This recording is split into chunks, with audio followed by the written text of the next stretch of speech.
जय श्री श्याम एवरीवन। आज की वीडियो में बात करने वाले हैं how to regularly revise CMA foundation accounts कि ये जो मेरा सीएमए फाउंडेशन अकाउंट्स का पेपर है ना, इसको मैं कैसे रेगुलरली रिवाइज कर पाऊँ। अब हम देखते हैं कि बच्चे ना स्टार्टिंग में जब तैयारी शुरू करते हैं तो उनका कॉन्फिडेंस 7वें आसमान पे होता है, बट जैसे जैसे टाइम बढ़ता है उनका कॉन्फिडेंस डाउन होने लगता है और उनको डर लगने लगता है कि शायद मेरा ना हो पाए। ऐसा क्यों होता है? क्योंकि वो रेगुलरली चीज़ों को रिवाइज नहीं कर पाते। सर कैसे करें रिवाइज? टाइम ही नहीं होता, टाइम ही मैनेज नहीं कर पाता। तो आज की वीडियो में मैं वो 4 पॉइंट बताने वाला हूँ जिनको अगर आपने अच्छे से मान लिया तो आप रेगुलरली रिवाइज भी करेंगे और अपना पहला अटेम्प्ट ये क्लियर करा पाएंगे। चलिए वीडियो शुरू करते हैं। How to regularly revise CMA foundation accounts, कि मैं कैसे अपने अकाउंट्स के पेपर को रेगुलरली रिवाइज कर पाऊँ। तो देखिए, फर्स्ट पॉइंट है आपका, सबसे पहले set targets for whole syllabus. आपको अपने पूरे के पूरे सिलेबस को ना टारगेट बाउंड मैनर के अंदर डिवाइड कर देना है कि मेरे अकाउंट्स के जैसे 4 मॉड्यूल हैं, module 1, module 2, module 3, module 4। Module 1 के अंदर ये चैप्टर है, मेरे को कौन सा चैप्टर कब करना है, 5 दिन के अंदर, 4 दिन के अंदर, ये इस तरीके से पूरा का पूरा टारगेट आपका जो सिलेबस है वो टारगेट बाउंड मैनर के अंदर डिवाइड होना चाहिए, या फिर आप कह सकते हैं स्केड्यूल। अब स्केड्यूल ना बच्चे गलत समझ लेते हैं। क्या गलत? वो ना स्केड्यूल इस तरीके समझते हैं कि 2 घंटे अकाउंट्स पढ़ूंगा, 3 घंटे मैथ्स पढ़ूंगा, ये स्केड्यूल होता है। बेटा ये स्केड्यूल है टाइम बाउंड मैनर में। अब आप बड़े हो गए हैं, आपको स्केड्यूल बनाना है जो वो टारगेट बाउंड मैनर में बनाना है। कि मैंने अगर सोच लिया कि मेरे को डेप्रिसिएशन चैप्टर 3 दिन में करना है तो वो 3 दिन में ही होना चाहिए। ऐसा ना हो कि 4 दिन लग गए। क्यों?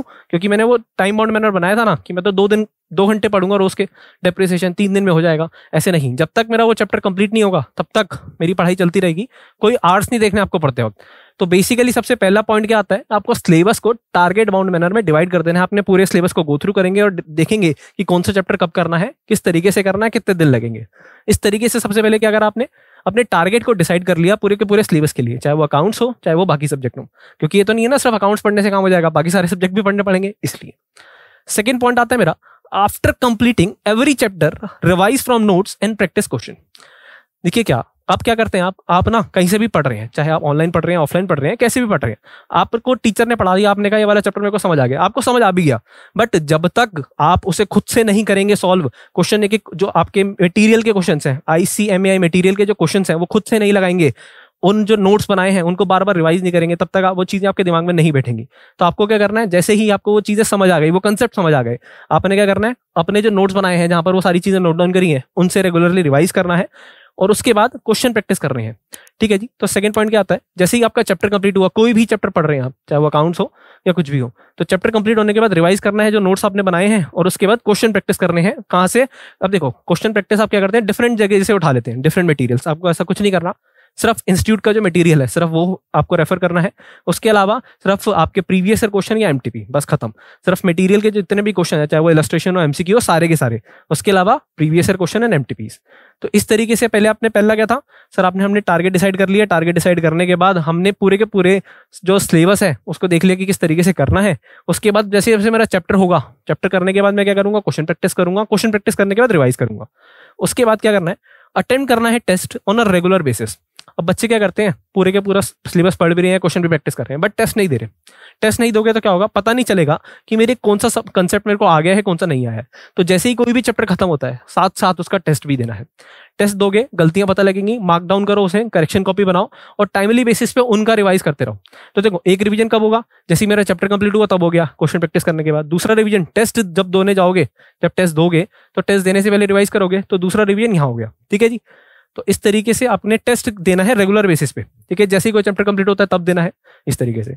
उसके बाद फोर्थ पॉइंट आता है मेरा, at least 1 day in a week for revision. जब आप पढ़ाई स्टार्ट कर रहे हैं तो शुरू के हफ्ते में 7 दिन होते हैं, 6 दिन तो आपने क्या कर रहा है, नया पढ़ रहे हैं, बट 7वां दिन हफ्ते में कम से कम 1 दिन ऐसा होना चाहिए जहां पर मैं कुछ नया नहीं पढ़ रहा, सिर्फ और सिर्फ उन 6 दिनों के अंदर जो मैंने पढ़ा है वो रिवाइज कर रहा हूँ। तो इससे क्या होगा, एक हफ्ते के अंदर जो चैप्टर मेरा जैसे सपोज 2 दिन में खत्म हुआ, तो यहाँ पर उस समय एक बार रिवाइज हुआ, दूसरा जब मैंने उसका टेस्ट दिया तब रिवाइज हुआ, तीसरा संडे को रिवाइज हो जाएगा। देखो, कॉम्पिटिटिव एग्जाम है, यहाँ पर कोई संडे कोई मंडे नहीं है, कुछ टाइम है, मेहनत कर लो, पहले अटेम्प्ट में क्लियर कर लोगे। जी हाँ। तो बेसिकली यहाँ पर इस तरीके से ना हर चैप्टर बार बार मल्टीपल रिवीजन कर पाओगे। जैसे जैसे टेस्ट दोगे, टेस्ट के चक्कर में रिवाइज करोगे। उसके अलावा जब भी संडे आएगा उस समय पुराने चैप्टर जितने भी कर रखे होते हैं वो रिवाइज करो। तो इस तरीके से आप अपने पूरे के पूरे सिलेबस को मल्टीपल टाइम्स रिवाइज कर पाएंगे। इन 4 पॉइंट के अलावा एक 5वां पॉइंट, कंसिस्टेंसी। बेटा कॉम्पिटिटिव एग्जाम में ना सबसे ज्यादा मैटर करती है और मैक्सिमम बच्चों का फेल होने का रीजन यही होता है कि वो कंसिस्टेंसी मेंटेन नहीं कर पाते। कि आप क्या करते हैं, 2 दिन तो पढ़ लिए 10-10 घंटे और उसके बाद आने वाले 5 दिन सिर्फ और सिर्फ 3 घंटे भी नहीं पढ़ पाए।